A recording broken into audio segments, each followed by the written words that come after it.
10 years ago, on a Tuesday morning, I conducted a parachute jump at Fort Bragg, North Carolina. It was a routine training jump, like many more I'd done since I became a paratrooper 27 years before. We went down to the airfield early because this is the Army and you always go early.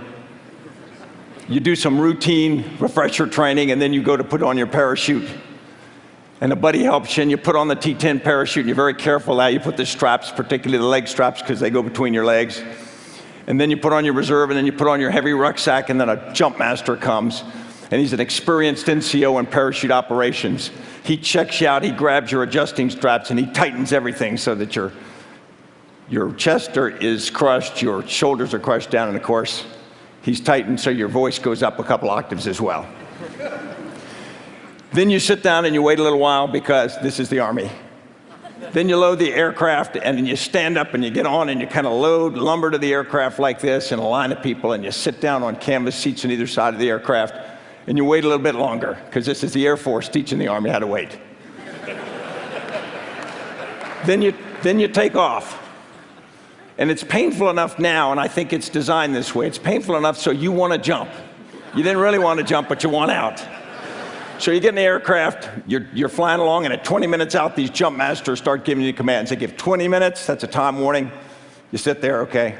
Then they give you 10 minutes, and of course you're responding with all of these, and that's to boost everybody's confidence, to show that you're not scared. Then they give you, get ready. Then they go, outboard personnel, stand up. If you're an outboard personnel, you stand up. If you're an inboard personnel, stand up. And then you hook up, and you hook up your static line. And at that point, you think, hey, guess what? I'm probably going to jump. There's no way to get out of this at this point. You go through some additional checks, and then they open the door. And this was that Tuesday morning in September, and it was pretty nice outside, so nice air comes flowing in. The jump masters start to check the door.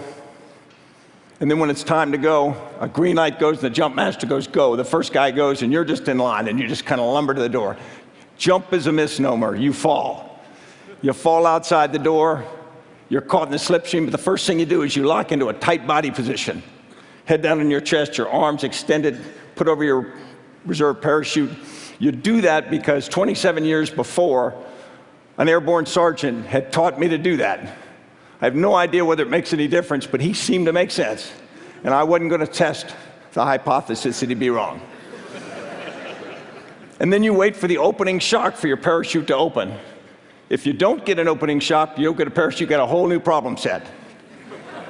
But typically you do. Typically it opens. And of course, that's if your leg straps aren't set right at that point, you get another little thrill. Boom. So then you look around. You're under academy, you say, this is good. Now you prepare for the inevitable. You are going to hit the ground. You cannot delay that much. And you really can't decide where you hit very much because they pretend you can steer, but you're being delivered.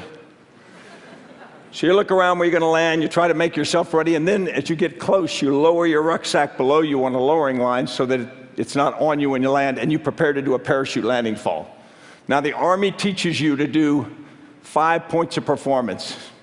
The toes of your feet, your calves, your thighs, your buttocks, and your push-up muscle. And it's this elegant little land, twist, and roll, and that's not going to hurt. In 30-some years of jumping, I never did one. I always landed like a watermelon out of a third-floor window.